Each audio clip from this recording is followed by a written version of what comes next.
नमस्कार, मी श्रुती राहुल बुलेटिनमध्ये आपलं स्वागत करते। बुलेटिनच्या सुरुवातीला एक महत्त्वाची घडामोड आहे। प्राजक्ता माळी यांनी मुख्यमंत्री फडणवीसांच्या भेटीसाठी वेळ मागितली। सुरेश धस यांच्या वक्तव्यानंतर प्राजक्ता माळी आज फडणवीसांची भेट घेण्याची शक्यता आहे। धस यांचा निषेध आहे, जाहीर माफी त्यांनी मागावी असं निवेदन प्राजक्ता माळी मुख्यमंत्री फडणवीस यांना देणार आहेत। सुरेश धस यांचा निषेध, त्यांनी जाहीर माफी मागावी असं निवेदन प्राजक्ता माळी मुख्यमंत्री फडणवीसांना देणार आहे। सुरेश धस यांच्यावर बोलताना प्राजक्ता माळी काल भावुक झाल्या होत्या, तर धस यांनी माफी मागणार नसल्याची भूमिका घेतली आहे। इव्हेंट मॅनेजमेंट पॉलिटिक्स पाहायचं असेल तर परळीत या।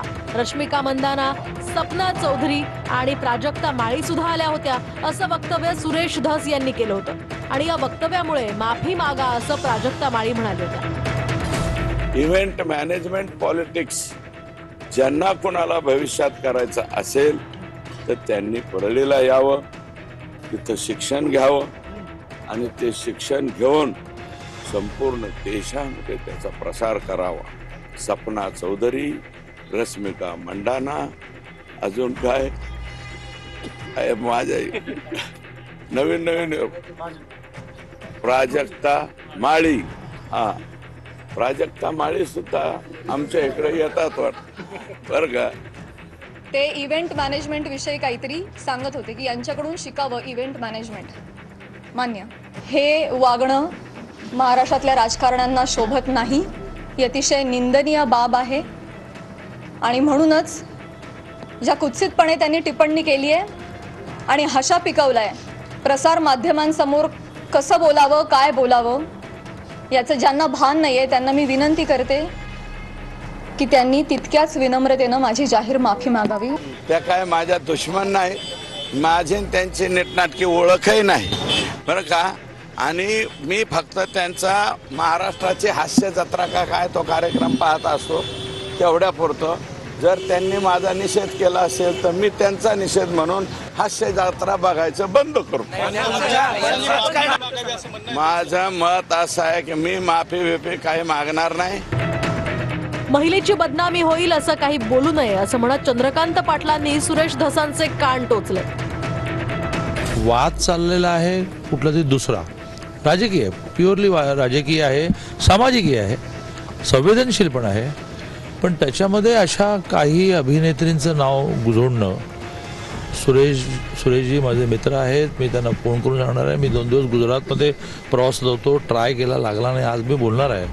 सुरेशजी, कोणाही महिलेची एका अर्थाने नाचक्की होईल, बदनामी होईल असं आपण काही बोलता कामा नये। पार्टीचे एक आमदार असूनही तुम्ही हे करतात तर याबद्दल 2 मतं आहेत, किंवा पार्टीचे तुम्ही कार्यकर्ते आहात तर पार्टीमध्ये बोला। स्त्रीच्या सन्मानाला भाजपचं सर्वोच्च प्राधान्य कायमच राहिलंय, त्यामुळे कुणालाही कुणाचंही नाव घेऊन अशा पद्धतीनं चिखलफेक करण्याचा अधिकार नाही। आपण सर्वांनी मिळून एका चांगल्या समाजाची निर्मिती करण्यासाठी कायम पुढाकार घेतला पाहिजे आणि या लढाईत प्राजक्ता एकटी नाही हा विश्वास देते।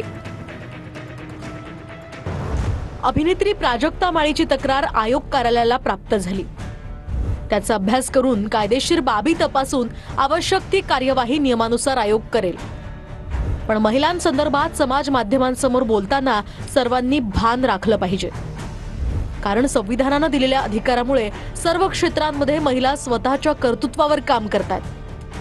काम करत असताना समाज माध्यमांद्वारे केवळ त्या महिला आहेत म्हणून कोणताही पुरावा नसताना माध्यमांमध्ये त्यांच्या बाबतीत बदनामी करणारी वक्तव्य आणि त्या आधारे समाज माध्यमात सर्व घटकांनी शहानिशा न करता अतिशय घाणेरड्या पद्धतीनं ट्रोल करणं, या संदर्भात शासनाकडून कठोर कारवाई करणं याबाबत आयोग पुढाकार घेईल असं रुपाली चाकणकरांनी म्हटलंय। तर प्राजक्ता माळी, मी तुझ्या सोबत आहे, आपल्या जीवावर भाषणं करावी, दुसऱ्याचं विनाकारण नाव गुंफणं हे माणुसकीला धरून अजिबातच नाही। मी निषेध करते या वाक्याचा असं अभिनेत्री विशाखा सुभेदार यांनीही म्हटलंय। तू जे बोलली ते सगळं बरोबर होतं आणि आम्ही तुझ्या सोबत आहे सगळं कलाकार आणि एक कलाकार आहे तर प्लीज मला एक म्हणायचंय की कलाकाराला कलाकाराच्या जागेवर राहू द्या. त्याला कुठल्याही नेत्यासोबतच नाही म्हणत मी, कोणाही सोबत प्लीज त्याचं नाव जोडू नका. आम्ही सगळे सोबतच आहेत तुझ्या, पण ह्या गोष्टींकडे तू नको लक्ष देऊ आणि तू अशीच पुढे जा आणि अशी पुढे खूप हसत राहा आणि खूप छान राहा. सुरेश धसांचा रोग मला वाटतं की प्राजक्ता माळींच्याकडे नव्हता. मी ते स्टेटमेंट वाचलं. कदाचित त्यांच्या भावना दुखावल्या असतील, त्यांनी तो प्रश्न तिथे संपवायला पाहिजे. तिथला जो काही आकाचा भाऊ बाका आहे, वाल्मिक आका, त्याच्यावरचा बाका, त्याचं चरित्र आपण सगळ्यांनी पाहिलंय महाराष्ट्रात. त्यामुळे त्याचा रोग तिकडे होता. इव्हेंट पॉलिटिक्समध्ये जर कोणाला शिकायचं असेल तर कुठल्याही इव्हेंटसाठी कोणी सेलिब्रिटी बोलवतं या इथपर्यंत सुरेश धसांचं स्टेटमेंट होतं.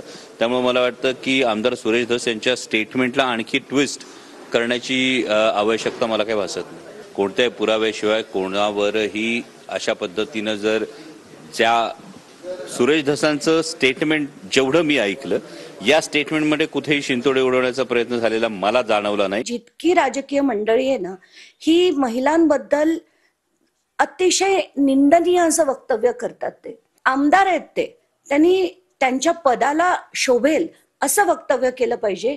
ते होताना दिसत नाही. अतिशय योग्य भूमिका आहे त्याची. आहेत कोण आहे सुरेश धस त्यांच्या विरुद्ध वाटेल ते बोलणारे.